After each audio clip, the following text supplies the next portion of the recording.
오늘 제 얼굴이 좀 달라 보이지 않습니까?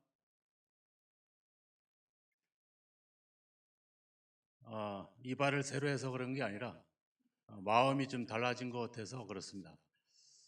아, 지난 한 주간 저는 꽤 좀 심적으로 부담이 되는 그런 시간들을 보냈습니다.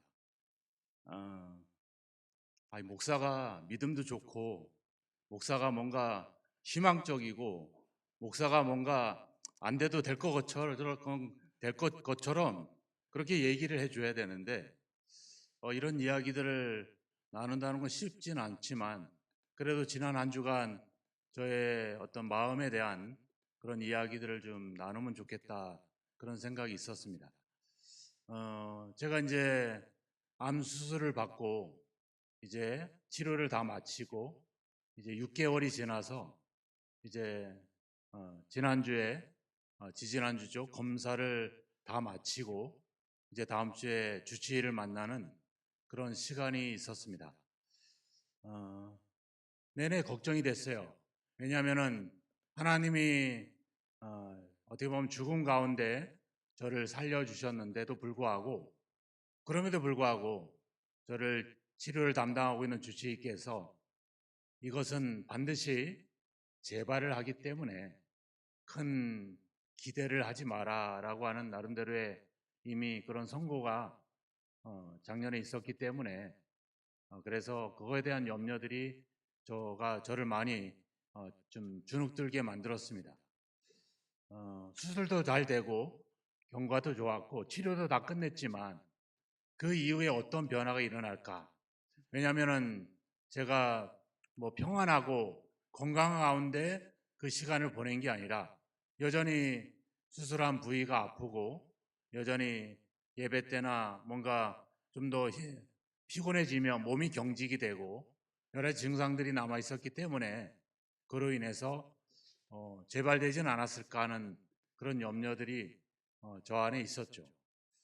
그래서 제가 지난주 당회 때도 여러 가지 좀 무리가 되는 이야기들을 해왔던 것 또한 제가 이제 재발이 되면 더 이상 어떤 이 목회에 대한 사역을 좀 중지해야 되는 그런 상황도 생길 수도 있고, 그렇기 때문에 내가 우리 교회를 지금까지 돌아보면서 우리가 뭔가 변화돼야 될 부분에 대한 이야기들을 당회 때 했던 이야기도 그만큼 제가 어떤 긴장 속에 있었기 때문에 그렇습니다. 그러다가 수요일 날 주치의를 만나고 검사 결과 전혀 이상이 없다, 이 판정을 받았고, 예, 감사합니다. 그리고 그런데 저는 아픕니다.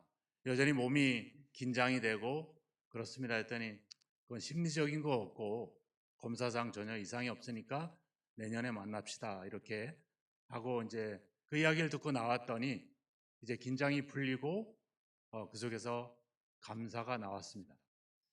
참 한 주 동안 뿐만 아니라 지난 6개월 동안 저의 마음에는 이런 마음들이 공존해 왔던 것 같아요. 염려와 근심과 걱정의 마음.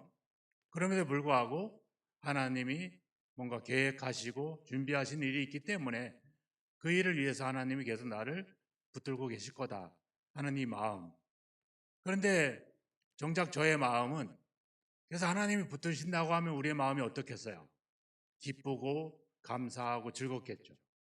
근데 근심이 나를 압도하고 주장하게 되면 저는 걱정하게 되고 염려하게 되고 긴장하게 되겠죠. 지난주에 저의 감정의 상태를 돌아보니까 하나님의 주권과 인도하심보다는 염려와 근심이 나를 압도해 왔다. 그 결과 나는 근심과 걱정과 긴장 속에 있었다. 이거를 발견하게 되었습니다. 그러면서 내가 어떤 마음에 사로잡히냐에 따라서 결과도 그렇게 나오겠다, 이런 생각들을 갖게 됐죠. 오늘 말씀에 그 말씀이 나오죠. 6절의 말씀이 있습니다. 같이 한번 읽어볼까요?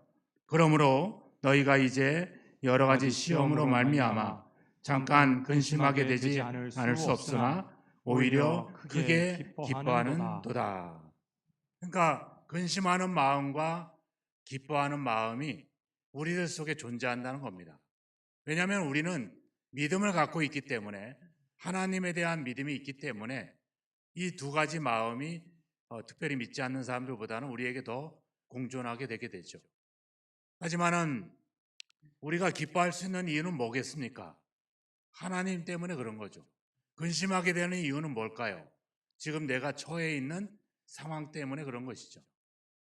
이 속에서 믿음이 작용해서 우리로 하여금 하나님을 믿고 따르게 한다면 우리에게 기쁨이 넘칠 것이고, 믿음이 작용하지 않게 되면 근심하게 되겠죠. 근데 믿음이라고 하는 것 또한 우리의 감정, 우리의 어떤 그런 느낌, 이런 것들이라고 말할 수 있겠지만, 믿음은 결국은 하나님의 말씀에 근거하고 있죠. 결국 하나님의 약속에 대한, 말씀에 대한 신뢰를 갖고 있으면 우리는 기뻐하게 될 것이고, 그렇지만 우리가 슬퍼하고 근심하는 이유의 본질은 결국 우리가 어떤 상황이 아니라 바로 내가 하나님의 약속에 대한 믿음이, 신뢰가 떨어졌다는 증거가 될 수 있다는 거죠. 결국 우리의 존재, 우리의 감정, 우리의 삶을 이끌어가는 것은 결국은 하나님의 말씀이어야 된다는 거죠. 하나님의 말씀, 이게 사실이죠. 이게 팩트입니다. 사실에 기반해서 이 사실을 내가 믿고 따를 때 내 감정 또한 그 하나님의 약속에 대한 믿음으로 말미암아 기쁨으로 가게 되는 거죠.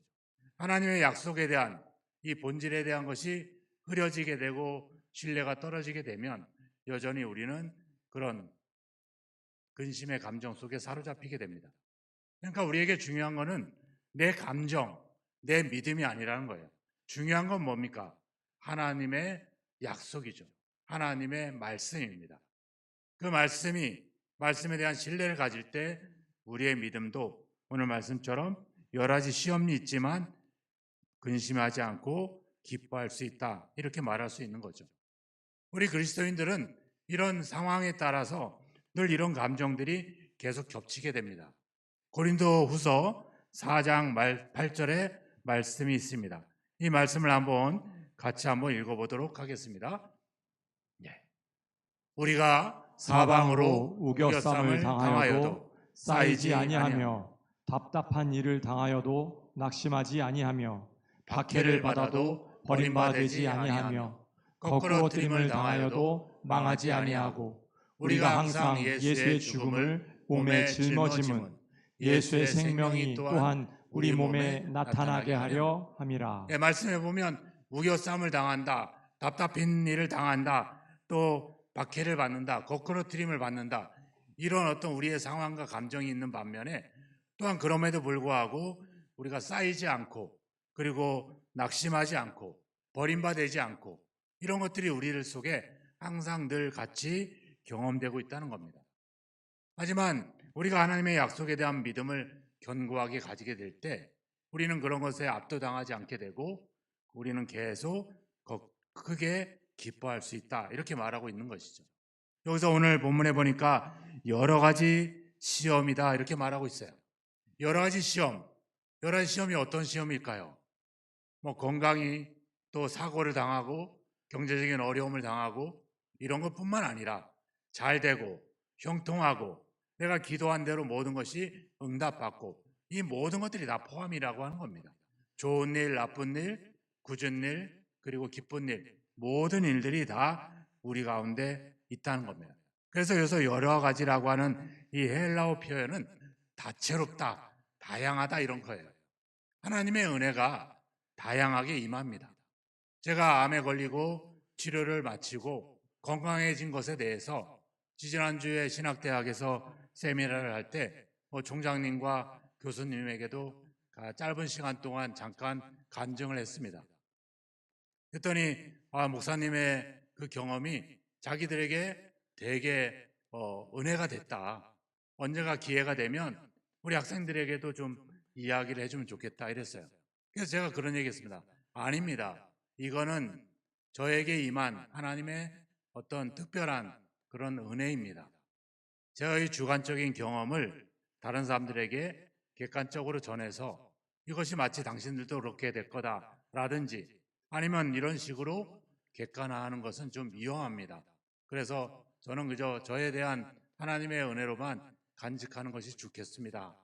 혹시 다른 사람들이 이걸 통해서 괜한 오해를 할 수도 있고 나은 사람은 하나님의 은혜라 받아들일 수 있지만 낫지 않거나 어려운 사람들은 또 시험에 들지 않겠습니까? 그래서 이건 저의 개인적인 간증으로 잠깐 이야기할 뿐이지 공식적으로 소개할 내용은 아닌 것 같습니다. 이렇게 이제 말씀을 좀 드렸죠. 하나님의 은혜가 사람마다 다 다양하게 다채롭게 임하고 있다는 거예요. 여러 가지 상황은 저의 상황뿐만 아니라 다른 사람의 상황들도 그렇게 다양하게 임한다는 것이죠. 오늘 베드로가 1절에도 이야기합니다. 사도 베드로는 쭉 얘기하면서 1절 끝에 가보면 흩어진 나그네 같은 너희들에게 편지합니다. 이렇게 말하죠. 또 2장 11절에도 가보면 사랑하는 자들아 거류민과 나그네 같은 너희를 권한다. 베드로가 우리에게 뭐라고 있어요? 너희는 나그네다 이렇게 말하고 있죠. 그러니까 우리는 지금 나그네의 세월을 이 세상에서 살아가고 있는 겁니다. 마치 다른 나라에서 일을 하기 위해서 우리나라에 온 동남아라든지 중국이라든지 다른 곳에서 경제적인 그런 어떤 회복을 위해서 소망을 가지고 우리나라에 온 그런 사람들과 같은 형편에 있는 것이죠.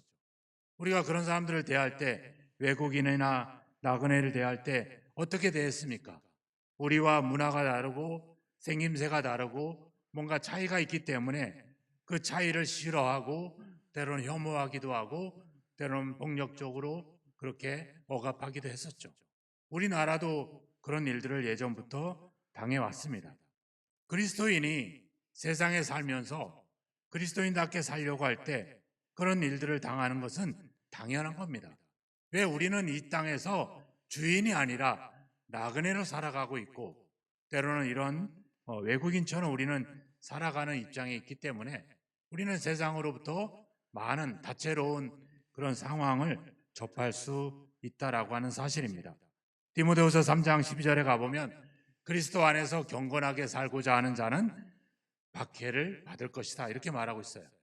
나그네도 박해를 받는데 내가 다른 사람들 가운데 내가 믿는 사람답게 살아가려고 한다면 남들 술 마실 때 술 안 마시고 남들 음란패설할 때 나는 경건한 이야기들을 하고 남들 방탕할 때 나는 방탕하지 않고 이럴 때 남들 향락을 즐기고 기쁨을 즐길 때 나는 기도하고 예배드리고 이럴 때 사람들이 우리를 이상하게 보지 않겠습니까? 바로 그겁니다. 네. 베드로전서 4장에 가보면 그 이야기가 나옵니다. 이방인들의 뜻, 즉 이방인처럼 극한 방탕에 다름질하지 아니하는 것을 이상히 여겨 비방했다. 그러니까 우리가 경건하게 살려고 하면 그런 일들을 당할 수밖에 없는 겁니다. 우리 속담에 그런 말 있잖아요. 모난 돌이 정을 맞는다. 그래서 우리는 어릴 때부터 우리 어른들이 뭐라고 그래요? 둥글둥글하게 살아라. 그런 이야기들을 하잖아요. 그러니까 우리는 믿음으로 그리스도인답게 또 교회를 다니면서 살아가면서 세상으로부터 그런 일 여러 가지 상황을 당하는 것은 당연한 것입니다. 오히려 내가 직장을 다니고 사업을 하고 세상에 믿지 않는 사람들과 같이 살아가면서 그들에게 이상한 시선을 받지 않는다. 그들에게 이상한 이야기를 듣지 않는다. 그런다면 우리는 오히려 우리의 믿음을 돌아봐야 됩니다. 진짜 믿음으로 잘 섬기고 사랑해서 칭찬받기도 하지만 어떻게 보면 우리가 세상 사람들과 그냥 어울려 살려고 그렇게 모나지 않게 살기 위해서 하다 보니까 세상이 우리를 교회를 다니지만 예수를 믿지만 우리랑 별반 차이가 없구나. 그래서 우리에게 시련이나 여러 가지 어떤 어려움을 주지 않을 수도 있다는 겁니다. 그래서 내가 살아가면서 어떤 시련이 없다, 어떤 문제가 없다라고 했을 때는 과연 내가 가진 신앙이 제대로 된 신앙인지 한번 돌아볼 필요가 있다는 것입니다. 오늘 믿음의 사람들도 그런 일들을 당하죠. 바울도 디모데후서 4장에 가보면 자기 제자 데마가 세상을 사랑해서 나를 버리고 떠났다 이렇게 말합니다. 예수님이 오병이어의 기적을 일으킬 때 그리고 그것을 일으키고 나서 내가 너희의 생명의 떡이다 이렇게 말씀을 풀어서 이야기할 때 사람들이 어땠어요? 야, 저 말씀은 너무 어려워. 그래서 수많은 사람들이 오병이어의 기적을 경험했음에도 불구하고 그 자리를 떠납니다. 그래서 예수님이 제자들에게 너희도 가려느냐 이렇게 질문을 하죠. 그렇습니다. 저도 그렇죠. 목사라고 하지만 여전히 세상의 이야기 또 의사의 이야기를 듣고 계속 긴장하고 조조해하고 근심해하는 것 바로 그겁니다. 근데 오늘 말씀해 보니까 여러 가지 시험으로 말미암아 잠깐 근심하게 되지 않을 수 없으나 이렇게 말해요. 여기서 잠깐이란 말을 하잖아요. 잠깐이라는 말의 헬라어 말을 풀어보면 필요하다면 이런 의미를 갖고 있어요. 그러니까 하나님이 필요하다면 이렇게 말하고 있다는 거예요. 그러니까 우리에게 임하는 여러 가지 삶의 문제들은 우리에게 필요하다는 겁니다. 뭐를 위해서? 7절에 나와 있죠. 너희 믿음의 확실함을 위해서. 그러니까 결국 우리에게 임하는 여러 가지 상황들은 기쁜 상황, 슬픈 상황 모든 걸 다 포함합니다. 모든 것은 바로 우리의 믿음을 위해서 잠깐, 즉 필요한 것이다. 이렇게 말하고 있다는 겁니다. 바로 하나님의 우리에게 임하는 여러 가지 문제들은, 시련들은 하나님의 명백한 목적이 있다는 겁니다. 야고보서 1장 4절에도 나오잖아요. 너희야 구비하여 조금도 부족함이 없게 하려고 한 것이다. 하나님이 우리의 믿음, 우리가 어떤 건강해지고 우리가 재물이 많아지고 이런 것에 대한 부족함이 아니라 바로 우리 믿음의 부족함을 없애기 위해서, 채우기 위해서 시련의 과정이 우리에게 필요하다라고 하는 겁니다. 그러니까 제가 암에 걸려서 치료의 과정을 거쳐왔던 이 과정들, 제가 이제 수요일 날 이제 주치의를 만나고 이제 주치의로부터 괜찮다는 말을 듣고 이제 그날 수술을 하기 위해서 입원해야 되는 집사님이 있었습니다. 우리 김민자 집사님이 이제 서울 성모병원에 이제 입원을 해서 이제 암 수술을 받아야 되기 때문에 그래서 제가 연락을 해서 급히 이제 서울 성모병원으로 갔습니다. 가서 이제 지하 커피숍에서 만나서 그 가족들하고 같이 이제 저에게 있던 일들을 이야기하면서 이 또한 하나님의 준비된 은혜일 겁니다라고 이야기를 했습니다. 근데 오히려 그 남편분과 자녀분들은 눈물을 흘리면서 걱정하고 있는데 우리 김 집사님은 아주 막 해맑게 웃으시면서 아주 기쁨으로 이게 또 수술 받으면 여행 가기 힘드니까 수술 전에 여행 갔다 오신다고 유럽 여행도 갔다 오셨어요. 아니 수술을 며칠 안 놔뒀는데 그렇다면 우리는 되게 걱정이 될 텐데 그것도 더군다나 암 수술인데 아니 기쁨으로 외국 여행을 하고 오셨다는 거야. 그날 수술 전날도 저는 아침까지 막 긴장이 돼서 막 몸이 경직이 오고 막 이런 상황이 있는데 해맑게 수술을 준비하고 있는 집사님을 보면서 참 저도 간증을 하면서도 내가 아직 부족하구나 이걸 너무 느낀 거예요. 그래서 오늘 말씀을 정리하고 준비하면서 결국 하나님이 내 믿음을 더 완전하게 더 온전하게 구비하여 조금 더 부족함이 없게 하시려고 이런 과정들을 주시는구나. 이걸 새롭게 거기서 경험하게 되고 체험하게 됐죠. 그렇습니다. 하나님은 우리의 믿음을 좀 더 확실하기 위해서 우리가 성경을 보면 알잖아요.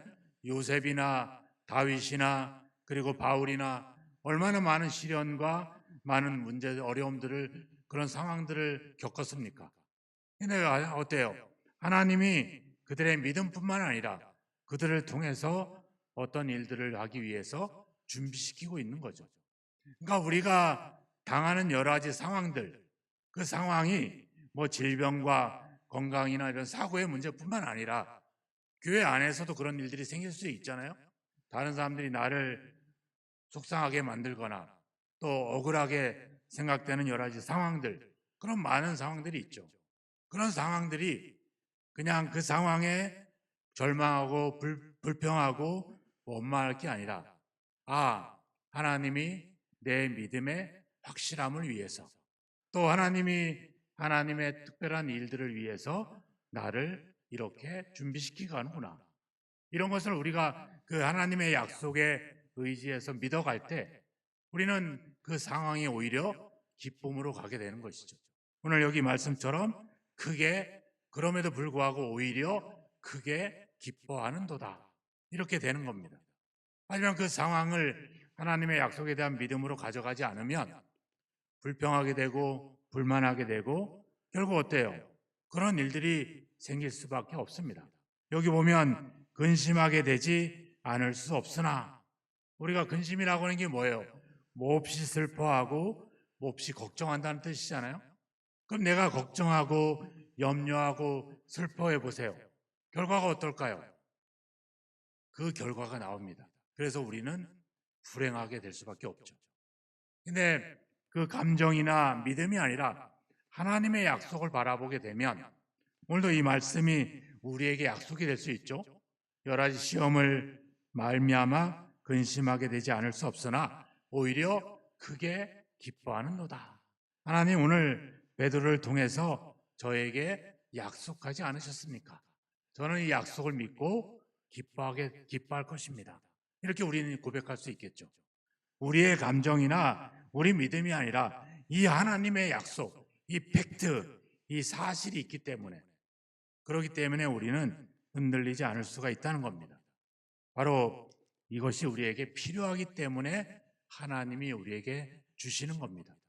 그러니까 나에게 일어난 여러 상황들을 우리가 그 상황을 그냥 그럴 수도 있겠다가 아니라, 이 상황이 나에게 필요하겠구나, 필요하시구나, 이렇게 우리가 하나님의 약속과 연결해서 받아들이게 되면 우리는 기쁨으로 그 상황을 이겨낼 수 있을 줄로 믿습니다. 7절의 말씀을 같이 한번 다시 읽어볼까요? 너희 믿음의 확실함은 불로 연단하여도 없어질 금보다 더 귀하여 예수 그리스도께서 나타나실 때에 칭찬과 영광과 존귀를 얻게 할 것이니라. 아멘. 우리의 믿음이 뭐보다 귀하다? 금보다 귀하다는 거예요. 자, 금을 만들려면 어떻게 해야 됩니까? 녹여야죠. 불로 녹여야 됩니다. 그러면 믿음이 금보다 귀하다고 하면 우리는 금으로 연단할 그 그 연단보다 어떻게 해요? 더 큰 연단을 받아야 되겠죠. 왜? 나는 내가 가진 믿음이 금보다 귀하다고 하는데 대충 믿음의 확실함을 만들어간다? 그럴 수 없죠. 금보다 귀하다고 하면 금을 재련하고 금을 연단하는 것보다 더 큰 연단을 받아야 된다는 거예요. 이 사실을 잊지 마십시오. 그냥 귀하다는 게 아니라 그만큼 금보다 더 큰 연단을 받아야 된다, 이것이죠. 자, 금을 연단하는 이유는 뭐예요?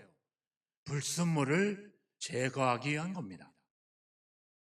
불이 강할수록 불순물은 더 타서 없어질 거고 온전한 순금만 남게 될 수밖에 없죠. 우리에게 여러 가지 상황이 접해지는 이유는 바로 그겁니다. 우리 안에 있는 잘못된 불순물들을 제거하는 것이죠. 이스라엘 백성들이 하나님께 기도했어요. 하나님이 기도를 응답해서 애굽에서 광야로 그들을 이끌어냈습니다. 왜 하나님이 애굽에서 약속의 땅으로 그들을 이끌지 않고 광야라고 하는 곳으로 그들을 이끌어냈을까요? 바로 애굽에서 종살이했던, 수백 년 동안 종살이하면서 애굽화되었던 그들의 불순물을 제거하기 위한 것이죠. 제거하기 위해서 광야라고 하는 시련의 연단의 과정들을 우리에게 겪게 하는 겁니다. 그래서 온전한 모습으로 하나님 앞에 설 수 있도록 우리가 이 세상은 광야를 지금 보내고 있는 거예요. 우리는 지금 연단의 과정을 거치고 있는 겁니다. 그리고 어때요? 이 연단의 과정에서 완전한 정금과 같은 믿음을 가진 사람들이 어딜 가는 거예요? 하나님의 나라에 들어가는 겁니다. 불순물을 제거하지 못한 사람들은 하나님 나라에 들어가지 못합니다. 그래서 이스라엘 백성들은 전부 다 광야에서 죽게 되죠. 누구만? 여호수아와 갈렙. 그리고 광야에 태어나서 애굽이라고 하는 것은 전혀 기억도 상상도 못하고 있는 그 새로운 세대가 약속의 땅으로 들어가는 것입니다. 바로 우리가 그런 불순물들이 제거되는 과정에 있는 것이죠. 그래서 나에게 시련이 오고 문제가 오고 여러 가지 상황들이 억울하고 속상한 일들이 생길 때, 내 안에 불순물을 제거하려고 하시나 보다.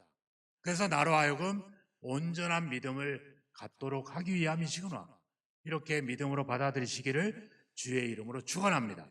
야고보서 1장 3절에 가보면 믿음의 시련이 인내를 만들어낸다. 그리고 우리로 하여금 조금도 부족함이 없게 한다. 이렇게 나와 있습니다. 결국 우리에게 일어나는 여러 가지 상황들은 바로 금보다 귀한 믿음을 위한 것이며 그 믿음의 확실함을 위한 것이다 라는 사실을 믿으시길 주의 이름으로 축원합니다. 그래서 여기서 7절에 보시면 믿음의 확실함, 믿음의 확실하는 말은 보증서라는 말입니다. 증명서라는 말이죠. 우리가 자격을 갖추지만 자격증을 가지고 있을 때 우리의 자격이 보증이 되는 거죠. 바로 우리의 시련은 우리의 믿음의 보증이 된다는 거예요. 시련을 견딤으로 우리의 믿음을 증명한다는 겁니다. 바로 내가 어떤 문제가 생기고 어떤 상황들이 생길 때 내가 그걸 참고 인내한다는 것은 바로 나에게 뭐가 있다는 거예요? 믿음이 있다는 겁니다. 그 어려운 상황에도 불구하고 기뻐하고 즐거워한다. 뭐가 있다는 거예요? 믿음이 있다는 겁니다. 바울과 실라가 빌립보에서 핍박을 당하고 채찍에 맞고 옥에 갇혔지만 하나님을 찬양할 때 뭐예요? 그들에게 뭐가 있다는 거예요? 믿음이 있다는 증명인 거죠. 반면에 내가 어떤 상황에 접할 때 근심하고 염려하고 걱정한다면 뭐가 부족하다는 거예요? 믿음이 부족하다는 거죠. 그게 우리의 하나의 중요한 가늠자가 될 수 있다는 겁니다. 그래서 시련은 결국 내 믿음을 증명하도록 확실히 하도록 하는 것입니다. 우리가 가보면 저는 이제 탄광에서 지냈잖아요. 탄광에 가보면 이제 램프를 이마에 들고 그 어둠 속을 들어갑니다. 딱 가다 보면 어떨 때 반짝 빛나는 게 있어요. 가보면 금같이 생겼어요. 근데 나중에 가서 보면 이게 전혀 쓸모가 없는 그런 그 황철석이에요. 그래서 그거는 다 섞이면 이건 아주 불순물이라 탄의 질이 완전히 떨어져요. 그게 있어요. 반짝인다고 다 금이 아니에요. 여러분들도 반지 끼고 있잖아요. 어떤 분은 진짜 다이아가 있을 거야. 근데 어떤 분은 큐빅이나 다른 것들이 있어요. 남들이 보기에는 야, 저 다이아 같아. 그죠? 다 반짝인다고 다 금은 아닌 거죠. 뭐를 통과해야 됩니까? 시련을 통과해야 돼요. 요즘 막 개천에서 사금을 채취하는 유행이 많이 생겼다고 하더라고요. 근데 사금 얼마나 비쌀까요? 저도 전에 이제 치과 치료를 했고 이제 여기가 약간 상했다고 해서 이제 제 진료를 마치고 전에 치과 치료했던 이제 서울 치과병원을 갔죠. 갔더니 이제 여기가 좀 상했다고 그 틀니를 했던 보초를 빼주더라고요. 그래서 필요 없으니까 처리해 주세요 했더니 그냥 알아서 가져가세요 이러더라고요. 가지고 왔는데 사모가 이것도 금인데 한번 금은방을 가보자. 그래서 이제 가까운 금은방을 옆에 있는 가봤어요.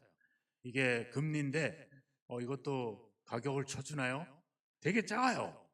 근데 4만 5천 원을 주더라고요. 야, 근데 그게 금일까요? 금은 금이죠. 근데 얘가 금이 되려면 어떻게 해야 돼요? 불을 통과해야 됩니다.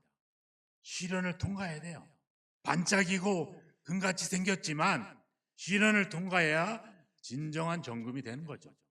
우리가 교회를 다니고 예수를 믿고 예배를 드리지만, 그래서 우리도 그리스도인 같고 하나님의 자녀 같지만, 진짜 믿음, 진짜 하나님의 자녀, 진짜 정금과 같은 믿음이 되려면 뭐를 통과해야 돼요? 시련을 통과해야 되는 겁니다. 그 시련이 일어나는 것을 단순히 어려움으로만 받아들이면 안 됩니다. 좋은 것도 시련일 수 있어요. 행복한 것도 시련일 수 있습니다. 내가 살아가는 내 삶의 모든 상황이 다 시련인 거죠.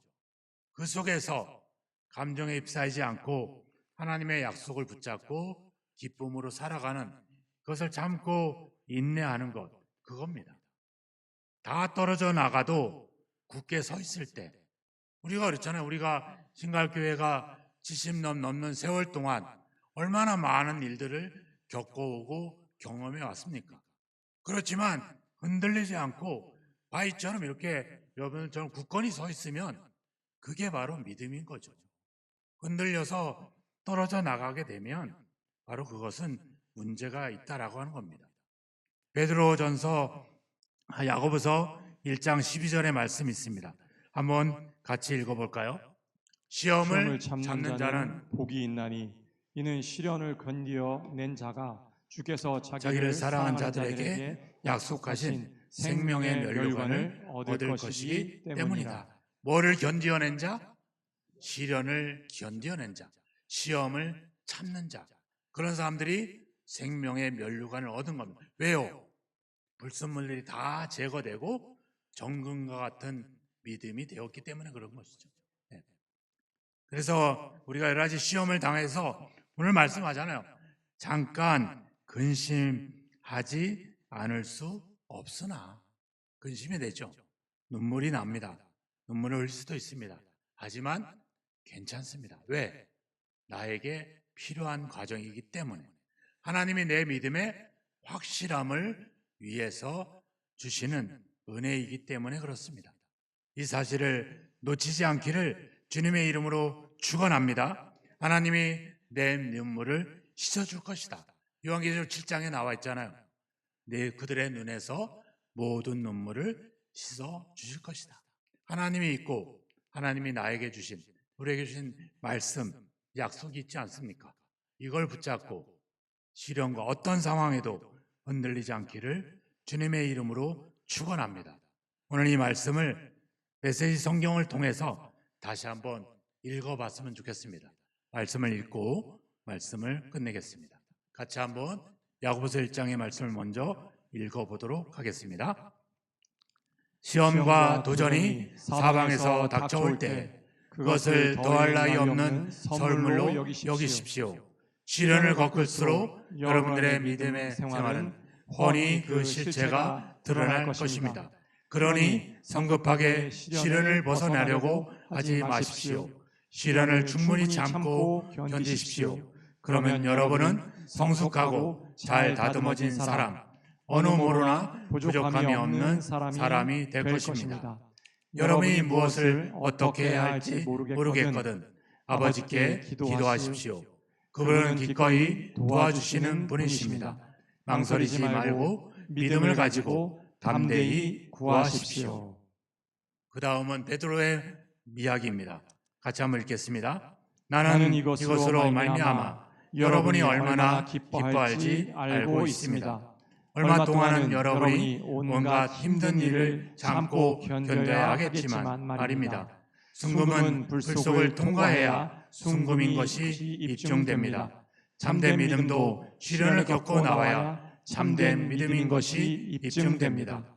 예수께서 모든 일을 완성하실 때에 하나님께서 승리의 증거로 내보이실 것은 여러분의 믿음이지 여러분의 금덩이가 아닙니다. 네. 이 이야기들은 베드로가 네로 황제의 극한 박해 속에 있는 자신과 성도들에게 했던 편지입니다. 우리가 지금 당하는 시련과 어려움과 여러 가지 상황들이 그 당시에 네로 황제의 박해에 비할 바가 아니죠. 그럼에도 불구하고 베드로는 이야기합니다. 바로 불로 연단하여도 없어질 금보다 귀한 믿음을 위해서 우리에게 시련이 필요합니다. 그러니까 그 시련을 인내하십시오. 그냥 참지 말고 어떻게 하나님이 만들어내실 약속하신 그 약속을 믿고 기쁨으로 시련을 견디십시오. 이렇게 말하고 있습니다. 그냥 참지 마시고 그냥 견디지 마시고 하나님의 약속을 믿고 기쁨으로 견디시기를 주님의 이름으로 축원합니다. 우리의 믿음의 주인, 진짜 주인은 누구입니까? 예수 그리스도죠. 믿음의 주요 우리를 온전하게 하신 예수를 바라보라. 그는 그 앞에 있는 기쁨을 위하여 십자가를 참으사 끝내 어떻게 됐습니까? 하나님 보좌 우편에 앉으셨느니라. 바로 그렇습니다. 금보다 귀한 믿음, 바로 우리의 믿음의 확실함을 위해서 하나님은 예수 그리스도를 통해서 보여주듯이 우리에게도 여러 가지 상황을 겪게 하십니다. 그 상황을 근심하지 마시고 하나님이 만들어낼 놀라운 그 약속의 결과, 확실한 믿음을 위해서 참고 견디시기를 주님의 이름으로 축원합니다.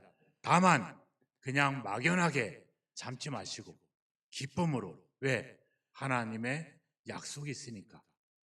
2024년 하나님께서 저에게 주셨던 말씀은 시편 27편의 말씀입니다. 여호와를 기다릴지라. 강하고 담대하며 여호와를 기다릴지로다. 제가 그 말씀을 신년 초에 받았는데 1년 내내 근심하며 걱정하며 긴장하며 살아왔습니다.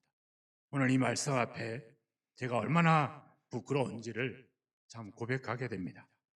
하나님이 내 믿음의 확실함을 위해서, 내 삶의 불순물을 제거하기 위해서 그렇게 저를 이끌어 오셨던 그 하나님의 약속, 그 은혜를 기억하지 못하고 상황에 흔들렸던 저의 모습이 참 부끄럽기도 합니다.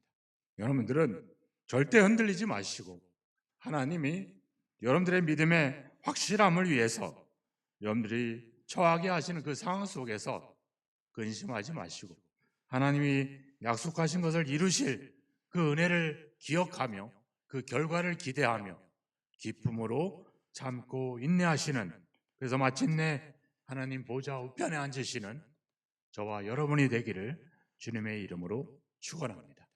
기도하겠습니다. 함께 이 시간에 기도합시다. 우리가 하나님의 계획과 하나님의 약속에 의지하지 못한 채 또 우리의 믿음의 확실함을 위해서 주시는 여러 가지 연단을 견디지 못하고 근심했던 마음들을 이 시간에 내려놓고 이제 하나님의 약속을 붙잡고 기쁨으로 기다리겠습니다. 기쁨으로 인내하겠습니다. 기쁨으로 참고 견디겠습니다. 그 믿음으로 함께 기도하는 시간을 갖겠습니다. 기도하겠습니다. 하나님 아버지, 죄송합니다. 하나님을 근심하게 했던 것을 죄송합니다. 염려했던 것들을 아버지 용서하여 주옵소서.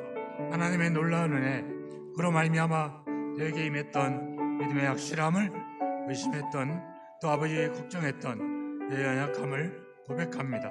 이제 하나님의 약속을 바라봅니다. 여러 가지 시험을 당하여도 아버지 근심할 수 있으나 그게 기뻐하는도다 말씀하신 이 약속을 의지합니다. 우리의 믿음의 확실함을 위해서 이제 우리가 나타나실 칭찬과 영광과 존귀함을 위해서 우리에게 준비하신 이 과정들을 아버지 다시 한번 믿음으로 바라보고, 그래서 끝내 근심이 아닌 기쁨으로 살아갈 것을 고백합니다. 결단합니다. 아버지 인정합니다. 아버지 주님 하나님을 의지합니다. 도우사 아버지 하나님의 약속을 믿고 참아내게 하시고 견뎌내게 하시고 인내하게 하시고 지혜롭게 하사 마침내 하나님의 영광을 존귀함을 칭찬을 얻게 하여 주시옵소서. 믿습니다. 기대합니다. 소망합니다. 우리 그리스도인 대회에서 한 번 더 기도합시다. 한국 그리스도 교회가 이번 그리스도인 교회 대회를 통해 새롭게 변화되고 새롭게 전환할 수 있는 그런 기회가 될 수 있도록 기도해 주시길 바랍니다. 또한 이번 그리스도인 대회 또 일부의 시간이지만 또 담임인 저에게 또 강사의 기회가 또 주어졌습니다. 또 말씀을 전하고 간증할 때 우리 많은 한국교회 그 성도들에게 또 선한 또 믿음의 영향력들을 미칠 수 있는 기회가 될 수 있게 해달라고 그리스도인 대회를 위해서 한 번 더 기도하도록 하겠습니다. 기도하겠습니다. 하나님 아버지, 말씀대로 살기 위해서 성서적인 교회를 세우기 위해서 그 믿음을 세우기 위해서 그리스도 교회를 세우시고 그 가운데 믿음 생활하는 우리 모든 성도들이 함께 모이는 자리가 있습니다. 이번 한국 그리스도인 대회를 통해서 하나님 그리스도 교회 새로운 전환점이 생겨나게 하여 주시옵소서. 이번 그리스도 교회를 통해서 하나님 그리스도 교회 새로운 변화를 통해 거듭남을 통해 한국교회에 선한 영향을 미칠 수 있는 그리스도 교회로 세워지게 하여 주시옵소서. 사모하는 마음들이 생겨나게 하시고 도전적으로 경쟁적으로 참여하는 일들이 일어나게 하여 주시옵소서. 아버지 세우신 에게도 그들에게 아버지 하나님의 은혜와 하나님의 말씀과 하나님의 약속을 전할 수 있도록 하나님 아버지 저를 도전해 주시고 아버지 하시는 지혜를 주시고 이 일을 통해 하나님께서 영광을 받아주시며 예세는 아버지 기회들을 허락하여 주옵소서. 실현의 과정, 연단의 과정이 되게 하시고 하나님이 준비하신 놀라운 일의 출발점이 될 수 있도록 역사하여 주시옵소서. 믿습니다. 소망합니다. 기대합니다. 아버지 하나님께서 금보다 더 귀한 우리의 믿음의 확실함을 위해서 여러 가지 상황으로 우리를 연단하시는 것을 감사합니다. 그 상황 속에 숨겨진 하나님의 계획과 하나님의 우리를 향하신 그 사랑을 우리가 깊이 깨닫게 하시고 하나님의 약속에 의지해서 우리가 처한 여러 가지 상황들을 믿음으로 참고 인내하게 하소서. 오히려 근심보다 하나님의 그 계획을 믿고 크게 기뻐할 수 있는 저희들의 믿음이 될 수 있도록 주님 도와 주시옵소서. 이번 한국 그리스도인 대회도 우리 그리스도의 역사에 중요한 전환점을 이룰 수 있도록 도와주시며 또 아버지 이 땅에 올바른 성경적인 교회, 성경적인 믿음을 세우기 위한 그 하나님의 뜻이 그리스도 교회를 통해서 이루어져 나갈 수 있는 소중한 출발점이 되게 하시고 그래서 그리스도 교회 또 우리 신갈교회 100년을 맞이했을 때 하나님의 놀라운 영광이 나타나도록 그 아버지 기점으로 삼으시고 역사하여 주옵소서. 하나님의 약속에 의지해서 믿음으로 참고 인내하기를 결단하는 우리 성도들의 결단을 받아주시고 아버지 모든 상황 속에 큰 기쁨으로 하나님의 영광을 돌리게 하시고 그리고 마침내 그리스도께서 나타나실 때 칭찬과 영광과 존귀를 얻는 성도들이 될 수 있도록 인도하여 주옵소서. 예수 그리스도의 이름으로 기도하옵나이다. 아멘.